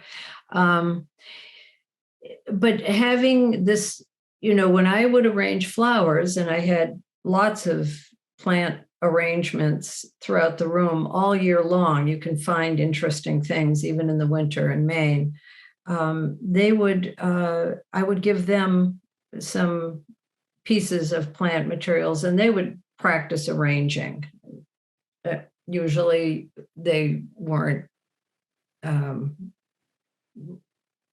of the quality to use directly, but I would always find a little spot to put their bouquets and their vases. Cleaning all the time. You can find things to scrub away, and I had a little song. Washing away, we'll finish it today. We'll finish it today. That little song begins, cobbler, cobbler, mend my shoe, have it done by 2:30. Hammering away, so you can do with that part of that song, that hammering away, washing away, dusting away, cleaning away, we'll finish it today. Forget the beginning part, just stick with the end. And they love that. I mean, that just made everything kind of fun and jolly. So for washing dishes, and of course we rewash the dishes, dishwasher and so on, but we used small, nice, heavy dishes that weren't breakable. And you put some towels on the floor, you put some towels on the table, you put some aprons on the children, and that is hours of entertainment. And they can wash shells, they can wash anything that's washable. Yeah, can go in there. And then we would do some hand laundry with a little scrubbing board and a drying rack to put out on the deck for doing the napkins or whatever you happen to have, dish towels, whatever you have. Sorting laundry was huge because it happened every morning. And I've talked about that quite a bit. But in the end, the children, it was play, and then it became actually a desire to learn how to fold a bib and how to do, and then they practiced it. No one asked them to. They just got into watching me do it and learning. We had sweeping. That was another good place for taking turns. Carpet sweeper. And I would sing a song, and when the song was done, the next person's turn. And this was just seamless about turn taking, because there was a beginning and an end, and they knew, okay, now I was going to use the carpet sweeper. And by the way, I never let go of that carpet sweeper, right? Natural immaturity. So they would work with me. Yeah. The same was true for stirring a batter. If we were making a birthday cake or something, I would hold the spoon. They would stir too. These are the simple things that you just learn to do, where you keep in the lead, but they are participating. Yeah. This makes me think about, the time in which, and, it was often the mother, but it didn't have to be the mother, would be at home and would be, just doing what she had to do to take care of her family. And the children would naturally, I believe, participate and be part of it. And of course, we've lost some of that sometimes for good reasons, because we are busy and we do work outside the home and we have a career. It's hard to clean up a mess. So I guess, how can we recreate that? And that's what it sounds to me, that you recreated that sense of home and just that sense of wanting to and being able to and knowing that you've done it. I think it's because it's all these things are things that these children will have to continue to do as they grow up, as they grow older, to contribute to their environment. And they do it spontaneously and with desire, from what I can tell from what you're saying. And I remember that back to my own children. I mean, they loved it, helping me to bake and to even do dishes or whatever. And so this is sort of building a culture of family, a culture of taking care of each other through these activities, which is ultimately what we want from our children, is we want them to grow into people who care for others. It just, this sounds quite lovely. And care for the home. You're building a sense of, then they have a sense of, this is their place. I mean, we're building attachment on a whole different level. This is a safe place. I contribute to it. When that beginning statement about community and everybody taking a role and a piece of it, we're creating community this way. And also sort of a respect for life and for our room. But even most important, it's so developmentally correct, because these are things they can do that are real with their hands, with their bodies. They can become involved. We're not talking about infants. This is more when they're in the this age that's in your photo here. Yeah, well, and look at how they're using their fingers. Look at how they're, and they're not even conscious of it. They're not self-conscious about it. They want to be there. They want to do it. So they will move and they will do it. It's not forced in any way, but there's a strong desire for it. Right. And giving them that little piece of dough and a little sprinkle of flour. You control the flour, you control the dough. Yeah. And then you control it all. But then that piece of dough, and then they learn how to form a roll, and which are baked and then eaten. Yeah. And again, partly what occurs to me is that, some people are perhaps thinking, oh my goodness, how can I do this with the number of children that I have in my class? And again, it's never about 100% jumping into this and changing everything that you do, but just seeing, is there an opportunity somewhere in the course of my day to bring the children into this kind of activity, and recognizing that this kind of activity is as healthy and wonderful for the children as some of the more standard sort of curriculum type activities that we might be drawn towards. It's a slightly different way of thinking, and it seems to me to be more holistic and child-centered than creating an activity from the outside. It is, and it's relevant. Yeah. It is relevant to their life. They are making something that then they can eat. Those rolls, my children loved the rolls that they made at their preschool and kindergarten. And if I made them at home, no. It's something about the beauty of doing it together. I would like to point out there are 2 children sitting at this table, but the room has, let's see, what room are we in? 8 children. So where are the others? They're playing. This is invitation only. Nobody's asked to bake. Nobody's asked to do these are activities that are there while play is happening for others. So usually you'd want 2 adults in the room, so that somebody is sitting with the ones that are playing, or at least have a half an eye on them, and then somebody is baking or doing something like that. Yeah. But again, it is this idea that we are in this together. We are a community. And then this is also, as I've said, teaches the young child through imitation how the world works. So right here, we've turned the table upside down. Oh, they love it when you turn the table upside down. This is thrilling beyond belief. And everybody has a cloth, and they're washing the backside of the table. And those stools that we sit on, we use stools instead of chairs because they've got more play value, and they're also better for the child's posture. So there they are, they're cleaning their table. And here we have more children engaged, and generally all of them would be engaged in something like this. They like this. So what is the attitude of the teacher?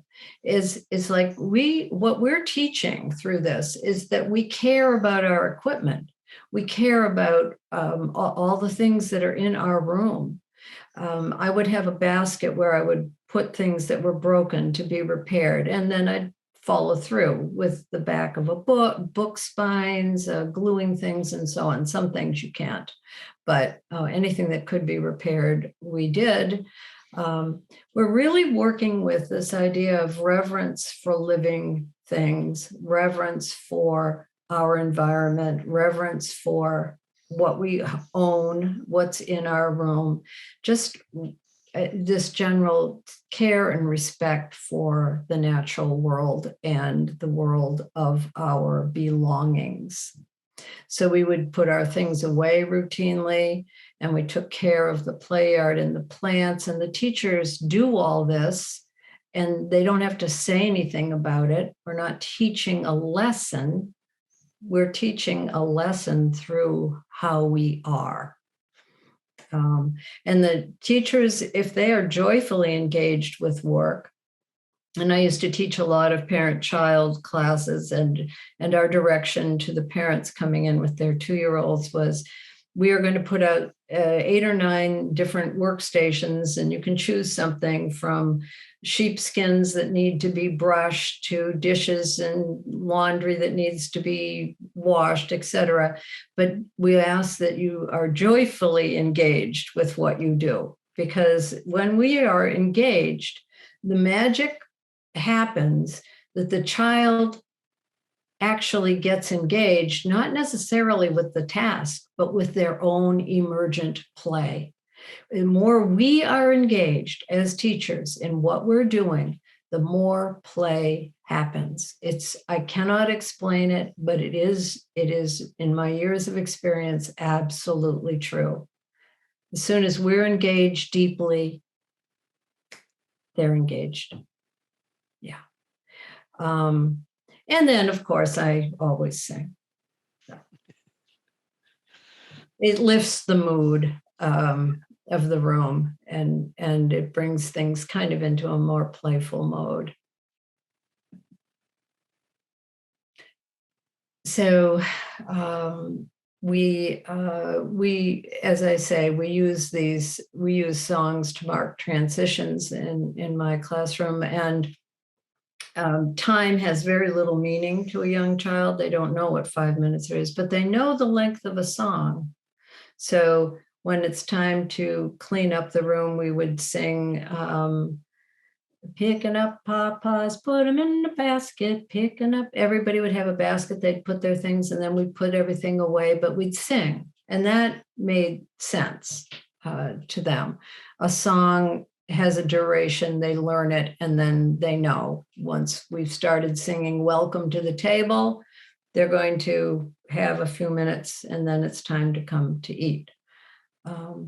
And we always, for the literacy, arts and literacy, this is labeled, we always used beautiful songs and also a very sophisticated vocabulary, and in fact, different languages.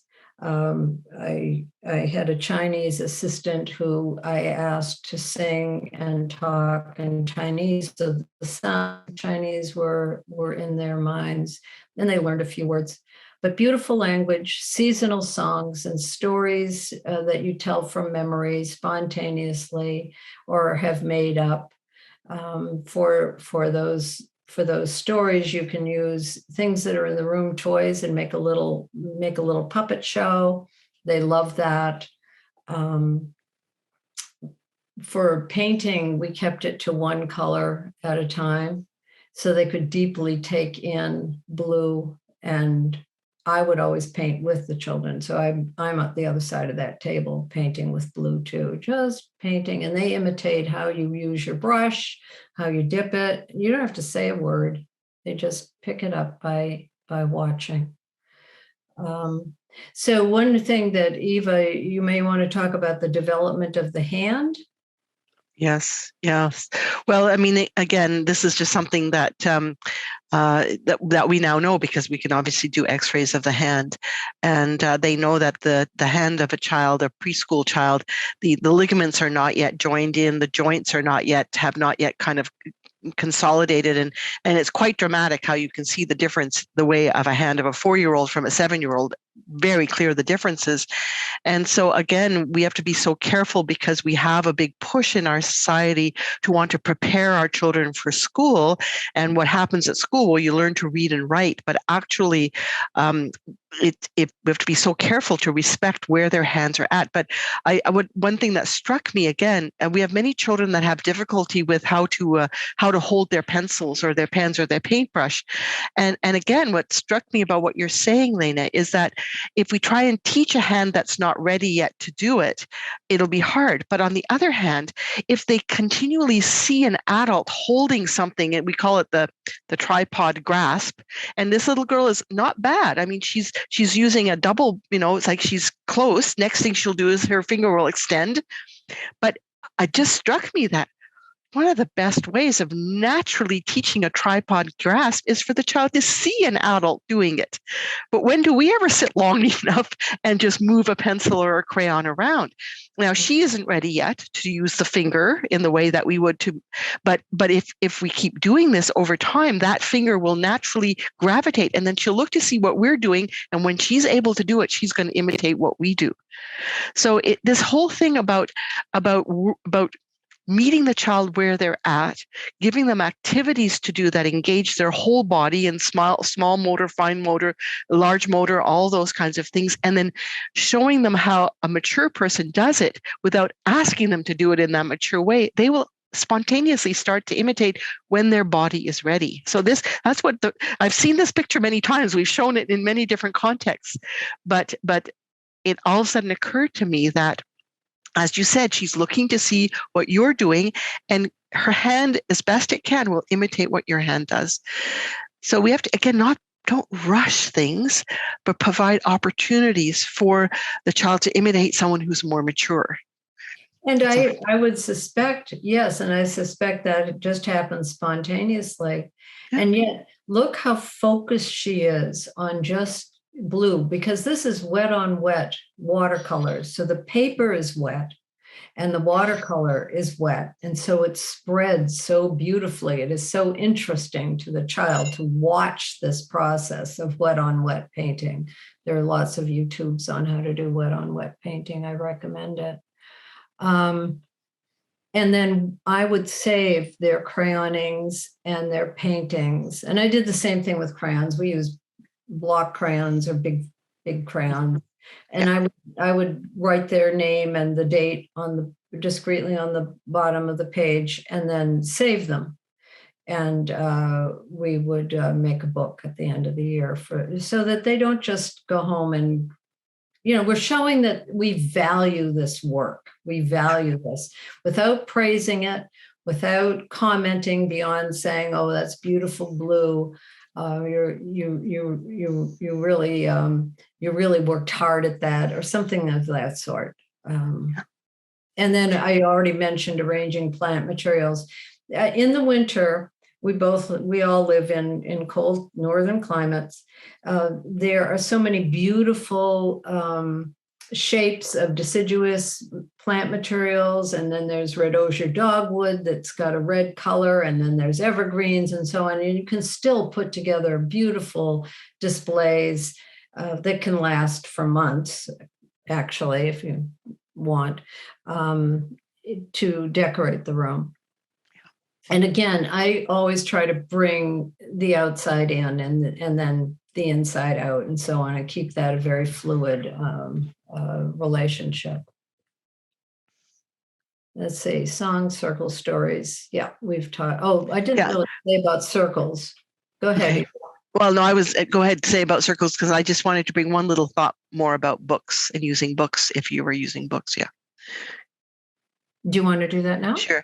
Well, I mean, and again, I know that there are many beautiful books now for very young children with lovely pictures in them. And one of the things that, again, many of my colleagues who are really experts in this area, they say, before you purchase a book for your center, look at it and see whether the pictures are pleasing, right? Because there are some books that have just like artistic delights.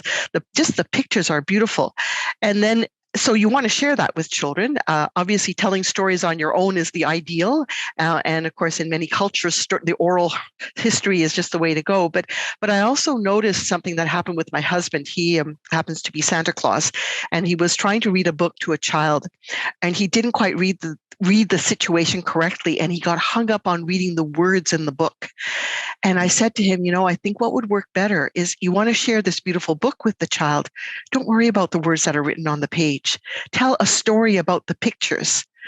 Just tell the story. Just gradually just build the story. Look and see what the child is looking at in the picture, and just talk about, so that way you can share the beauty of the art that's in the book, but again, in harmony with what the child is noticing and what they're wanting. And again, so that sitting in the lap and just sharing a book rather than reading the words, that will come later. When they get to be 5, 6 years old, they'll wonder, what are those words? But they don't care what the words are. So don't get hung up, because I watched how awkward it was for him to do something that he was doing from his heart. And so I now encourage people to say, if you want to share a book, share what's in your heart about the book and what the child wants to notice about it, rather than the words. I don't know if that makes sense. No, I love that, Eva. And that's exactly what I did. I never read a book until we had looked at it many times. And in fact, wordless books were my favorite, where we just look at the pictures together, and I wouldn't say anything and see what they noticed. I wouldn't say anything. Yeah. But my criteria for choosing books was they have to be real, they have to be beautiful, and they have to be about not animals dressed up in clothes and so on, realistic in a way. Yeah. So, and sort of just like care of the room, things that are like things that they see and notice in their environment, something that's not too foreign. And there are plenty of books like those out there, plenty. And we would just open them up and look. Yes. And now for those living in northern communities, there are books that depict northern scenes and houses that people live in, and these kinds of things. So we want to look for something that is part of the child's experience first, and then move them on into something that is. Yeah, that's right. That's good. Yes. And circles. When children I would begin the day in the infant room. When enough children had arrived, I'd just say, morning is come, night is away. We rise with the sun to welcome the day. And I would repeat that, and then I'd say, good morning, dear earth. Good morning. And you'd stomp your feet. They love that. Good morning, dear sun. Good morning to you. We greet everyone. And I would do everything twice, because that was my training, repetition being very important. And, I just did it. And then and I have some pictures you've seen, there'd be the child that would start to imitate me and so on, but it was just invitational. And that was the beginning of circle, and also a way to begin the day. Then when it was time for circle and they were a little bit older, I always kept it invitational up till 3 years of age. Yeah, nobody could disrupt, but I didn't demand circle time. Mm. But they all came because it was fun. And we would sing an opening song and do 3 finger plays and then do a seasonal, and the finger plays were somewhat seasonal too. But the language that is learned through that is worth, this is where literacy and culture are imparted. Yeah. And so they learned a beautiful language. I can't think of a really good example, except I did this one poem. John had great big waterproof boots on. This was A.A. Milne, Winnie the Pooh guy. John had a great big waterproof hat. John had a great big waterproof Macintosh, and that, said John, is that. And only once did some child ask me, what is a Macintosh? They just learned the word. They knew perfectly well because of the context of boots and hat and so on. Yeah. So we can, and there are other examples. We use the word carfuffle when an accident happened, and, just pick around and find some language that is going to appeal to them. So now the work of caring. And when we began today, I talked a little bit about the renewal. That this should be a process of renewal for the earth, for as in summer, for us, as well as contributing to the child, so that everything is taking pleasure in being together. And the work of caring is a two-way street. Because what we're describing in accepting the limitations of the young child's brain development, we're describing something that it never goes away in life. We all have limitations. And if we can accept the limitations of others, it helps us and it affects how we treat our own limitations. Hospitality to the child, hospitality to ourselves. And there are rewards, many rewards from generosity of caring.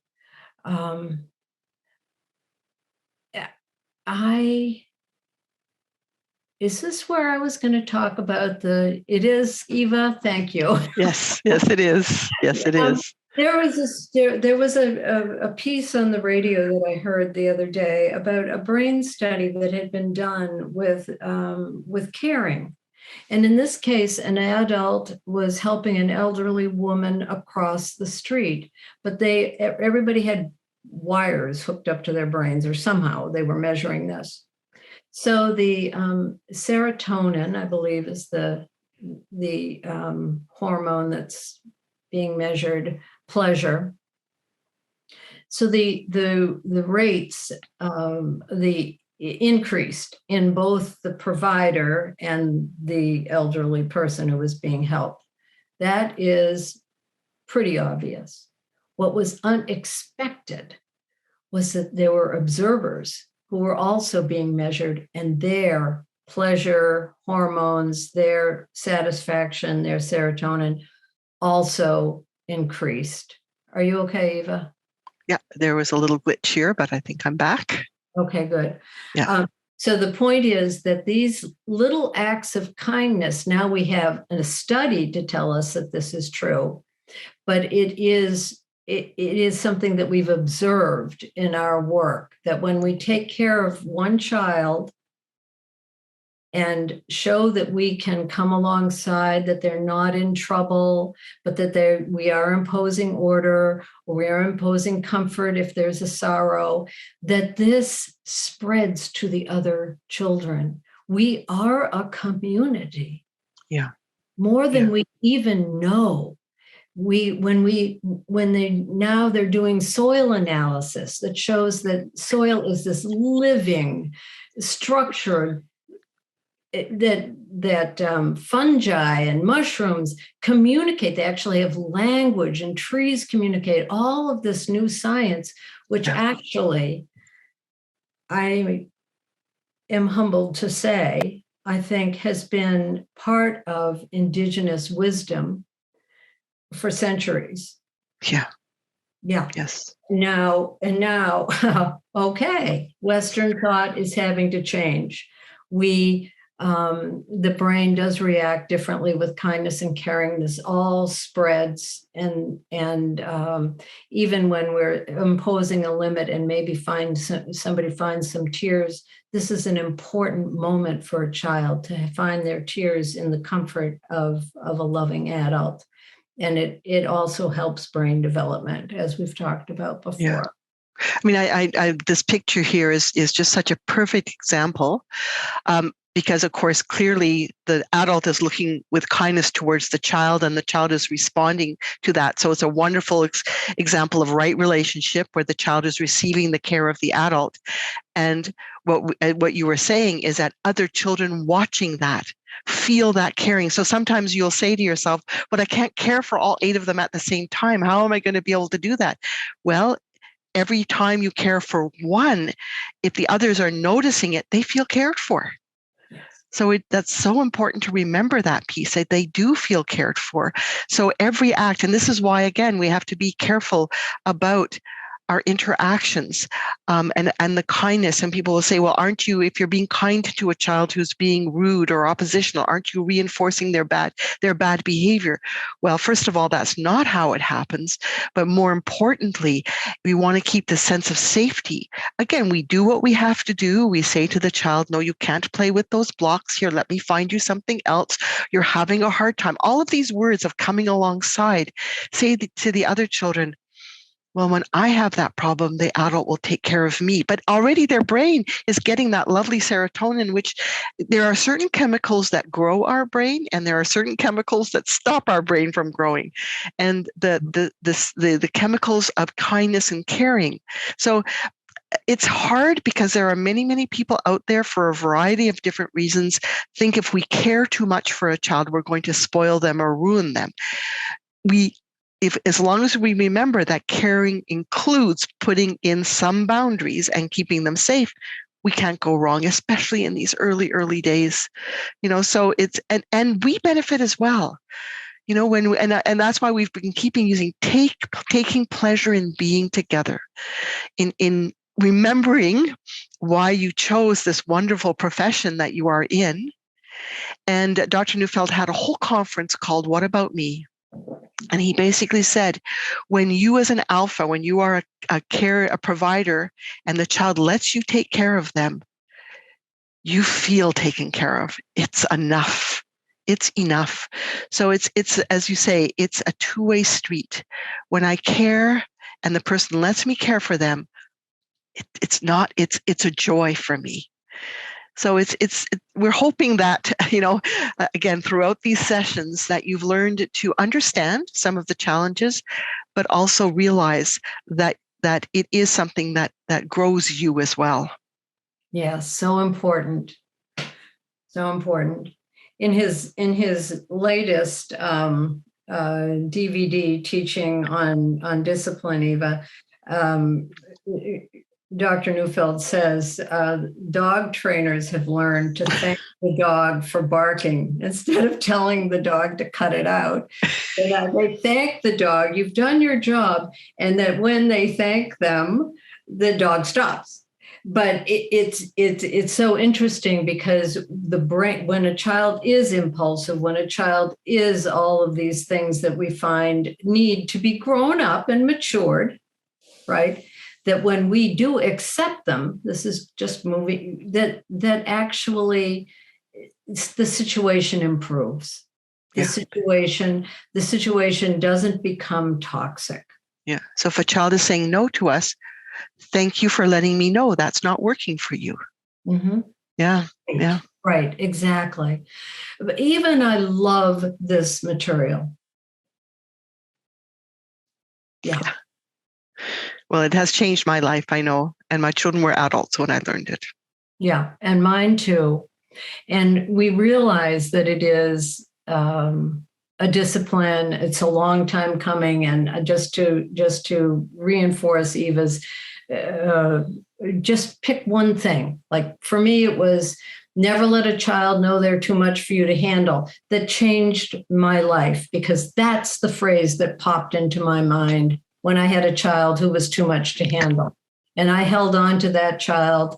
And after 3 days of crying and upset, he was mine. Yeah. But I didn't let him know he was too much for me to handle. It's pretty special work. It's pretty special work. So speaking of thanking the dog, here's a little poem by Mary Oliver about thanking the dog, or the dog thanking her, the two-way street. Percy wakes me, 14. She must have written this 14 times, I'm thinking. Percy wakes me and I am not ready. He has slept all night under the covers. Now he's eager for action, a walk, then breakfast. So I hasten up. He is sitting on the kitchen counter where he is not supposed to be. How wonderful you are, I say. How clever if you needed me to wake me. He thought he would hear a lecture, and deeply his eyes begin to shine. He tumbles onto the couch for more compliments. He squirms and squeals. He has done something that he needed, and now he hears that it is okay. I scratch his ears, I turn him over and touch him everywhere. He is wild with the okayness of it. Then we walk, then he has breakfast, and he is happy. This is a poem about Percy. This is a poem about more than Percy. Think about it.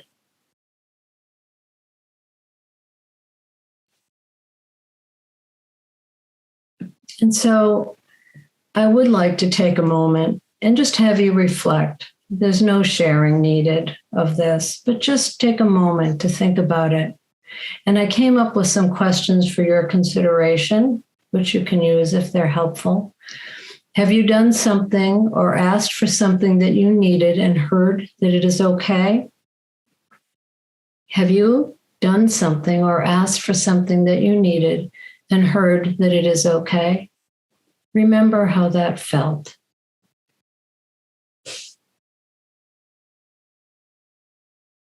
Have you done something or asked for something that you needed and heard that it is not okay?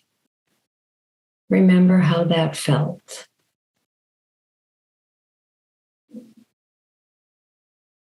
Have you ever accepted someone's need when you were not ready, but you met it anyway? Remember how that felt.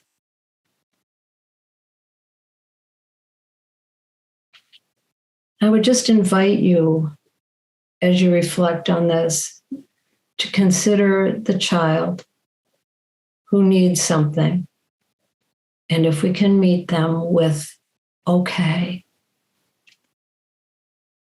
I will help you. I will take care of you. I will meet your need, even though you're up on the counter and you better get off. Yeah. Yeah. Taking pleasure in being together. Act from your heart right into your hands. Be a gardener. Be a gardener. This is in our very nature. It is in our very ground, this gardener. There is a joy of working both with and in nature. The outer work becomes the inner work, and the inner, the outer. We are asking those of us who work with young children to work in accordance with nature. Dr. Neufeld often says nature has a plan. And we hope in these sessions, we have revealed to you a small piece of what that plan might be as we understand it now, based on our observations, our experiences, and thankfully neuroscience to support us. And we're hoping that you will strive to create the environment that naturally leads to independence, maturation, and growth.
So we wanted to share those photos with you, just so that we can honor the beautiful children that you are caring for, and that we just need to just remember a few little things. It's our role is to really work with and compensate for that natural immaturity, to remember that their behavior is not on purpose, to be able to adjust our expectations in terms of what's realistic for the children, be the ones in charge, be the ones in the lead. Remember to collect before you direct. Remember that emotion is at the root of challenging behavior, of problem behavior. But don't combat emotion with reason, because it's not the time with these little ones. Keep protecting that relationship, and remember that children will grow out of most of these problem behaviors. So on these last words that we have adapted from Dr. Neufeld and that come from both of our hearts to your hearts, we hope that this series will inspire you to be the people that you want to be with the children in your care. You wouldn't be drawn to this work if you weren't very, very special people. And so hopefully this has helped you on your journey.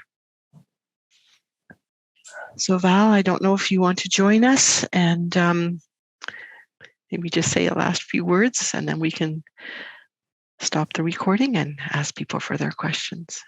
Well, I would say thank you so much for being here all those 8 sessions. The recordings are available if you have any need. Well, you know Eva, you know Lena, so just do not hesitate. And I would say one thing, just follow your instinct. And you do the best for your children. And thank you for being the support they need. And keep on doing the work you're doing with all your heart. Thank you.